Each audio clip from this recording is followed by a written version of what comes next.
Hello everyone, welcome to the new video from Study Buzz और मैं हूं अनुभव गुप्ता। तो यार, अगर आप एक कैट या एमबीए एस्पिरेंट है तो इस समय सितंबर के अंदर बच्चे बहुत ज़्यादा स्ट्रेस करने लग जाते हैं कि सर हमारी प्रिपरेशन नहीं हो पा रही, हमें कुछ समझ नहीं आ रहा, हमें क्या करना चाहिए, हमारा डेली टारगेट क्या होना चाहिए। तो इसी के बारे में आज की वीडियो हम डिस्कस में करने वाले हैं कि क्या आपको अपने सितंबर के टारगेट्स रखने चाहिए, जिसके बेसिस पे आपको एक क्लियर आइडिया मिल जाए कि इस पूरे महीने के अंदर आपको क्या करना है। So my name is Anubhav Gupta, let's start. तो फ्रेंड्स, इससे पहले हम स्टार्ट करें, I would like to request you please channel को सब्सक्राइब करके बेल आइकन जरूर प्रेस कर देना ताकि सारी इंपॉर्टेंट वीडियोस की नोटिफिकेशन आपको मिलती रहे।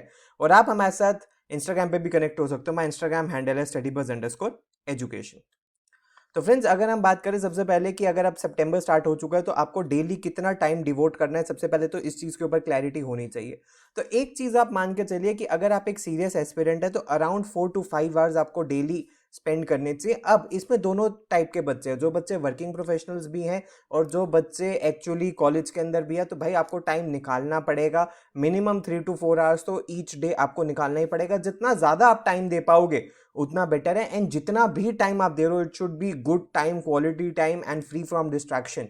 अगर आप side by side reel scroll करते रहते हो या सोशल मीडिया पे बिजी हो जाते हो या किसी और तरीके से यूट्यूब पे अपना टाइम वेस्ट करने लग जाते हो, तो उसके अंदर वो टाइम काउंट नहीं होगा और आपकी एफिशिएंसी एक्चुअली गिरेगी। तो ये आपको कोशिश करनी है कि भाई मिनिमम 3 to 4 आवर्स, और उससे ज़्यादा भी हो पाए तो उससे बेटर आपको डिवोट करना है। अगर फ्रेंड्स हम बात करें सबसे पहले सबसे इंपॉर्टेंट टॉपिक की, जो कि है क्वांट्स, तो क्वांट्स के अंदर आपका सितंबर के अंदर क्या टारगेट रहना चाहिए। क्वांट में आपका टारगेट रहना चाहिए डेली 25 से 30 क्वेश्चन, यानी कि महीने के अंदर आपको अराउंड 800 to 1000 क्वेश्चंस आपको करने ही करने हैं इस महीने के अंदर, अगर आपने ये टारगेट अचीव करना ही करना है। और खासकर ये क्वेश्चंस ऐसे होने चाहिए जो LOD 2 यानी कि मॉडरेट लेवल के और LOD 3 यानी कि जो हार्ड लेवल के हैं। एक बार आपने क्वेश्चंस कर लिए तो आपका एक थोड़ा सा कॉन्फिडेंस बूस्ट हो जाएगा। इसके अलावा जो भी आपके वीक पॉइंट्स है, मान लीजिए किसी बच्चे को लगता है कि मेरा PNC वीक है, मेरी प्रोबेबिलिटी वीक है, मेरी अलजेब्रा वीक है, मेरी मॉडर्न मैथ्स वीक है, जो भी है उसके ऊपर भी आपको वर्क अभी सितंबर में ही करना होगा। अक्टूबर ऑनवर्ड शायद जब आप रिवीजन में बिजी हो जाओ तो इतना टाइम आपको ना मिले। और खासकर उन टॉपिक्स के ऊपर भी फोकस करना पड़ेगा जो पास्ट ईयर में पूछे गए हैं। तो आपको कैट के पेपर्स पिक करने पड़ेंगे 2021, 22, 23, इससे पहले के भी 20 से, बल्कि आप स्टार्ट कीजिए 20, 21, 22, 23 और इनको गो थ्रू कीजिए और इनको देखिए कि हर एक साल में कौन कौन से टॉपिक्स आए हैं जिसके अंदर आपका कंफर्ट जोन है और जिनके अंदर आपका कंफर्ट जोन नहीं है। जो रेगुलरली पूछे जाने वाले टॉपिक्स हैं उसके अंदर आपको और ज़्यादा प्रैक्टिस करनी पड़ेगी, और जो टॉपिक्स इतने पूछे नहीं जा रहे उनको आप इतना ज़्यादा प्रैक्टिस ना करो तो भी चलेगा, लेकिन हाँ, जो फ्रीक्वेंटली पूछे जाने वाले क्वेश्चंस और टॉपिक्स हैं उनके ऊपर तो आपको वर्क करना पड़ेगा। नेक्स्ट फ्रेंड्स, अगर DILR के बारे में बात करें तो एक बहुत बड़ा पेन पॉइंट होता है DILR।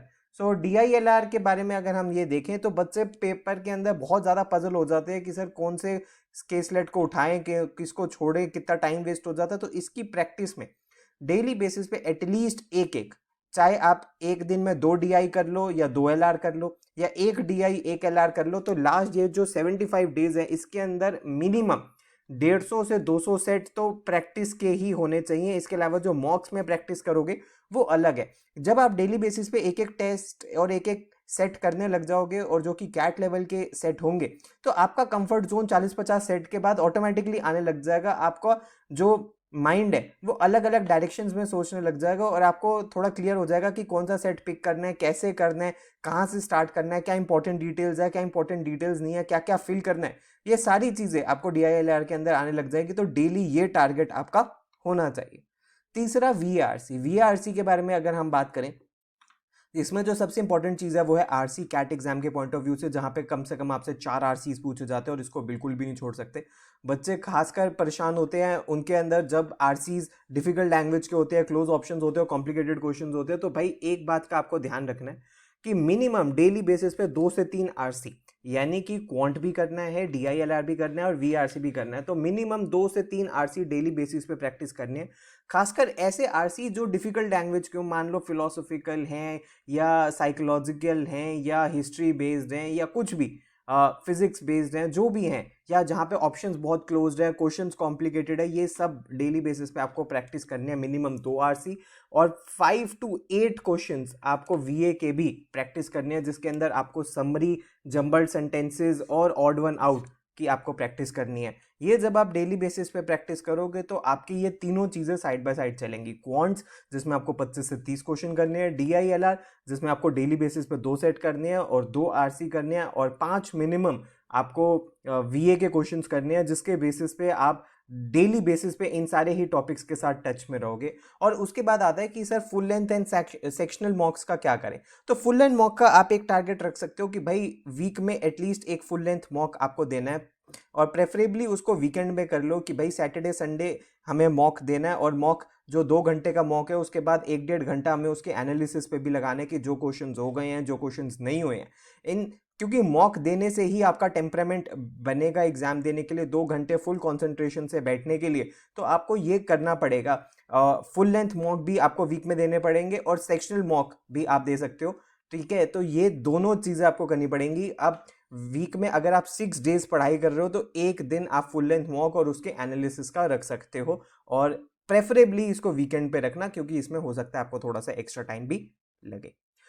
इसके अलावा फ्रेंड्स, अगर आप प्रिपरेशन करना चाहते हो तो हमारा कैट क्रैश कोर्स लॉन्च हो चुका है, जो कि 24 अगस्त से स्टार्ट हो रहा था। इसके अंदर 150 आवर्स ऑफ वीडियोस मिलती हैं आपको, from topic of basic to advance level तक की प्रीवियस ईयर पेपर्स के वीडियोस मिलते हैं, sectional test topic wise test मिलते हैं, 24/7 डाउट फॉरम मिलता है, 30 फुल एंड मॉक्स मिलते हैं, इनका डिटेल्ड एनालिसिस और सोल्यूशन मिलता है। इसके अलावा 90 डे का स्टडी प्लानर भी मिलता है कुछ इस तरीके से, जिसके अंदर आपको ये बताया जाता है कि किस तरीके से आपको डेली बेसिस पे क्या क्या करना है। अगर आप इसमें एनरोल करना चाहते हो तो हमारी वेबसाइट है, यहाँ पे आपको कंप्लीट डिटेल्स मिल जाएंगी, यहाँ जाके आप अपनी एनरोलमेंट कर सकते हो। अगर आपकी कोई भी क्वेरी है तो आप हमें व्हाट्सएप ईमेल कर सकते हो। So thanks a lot, all the best, God bless you.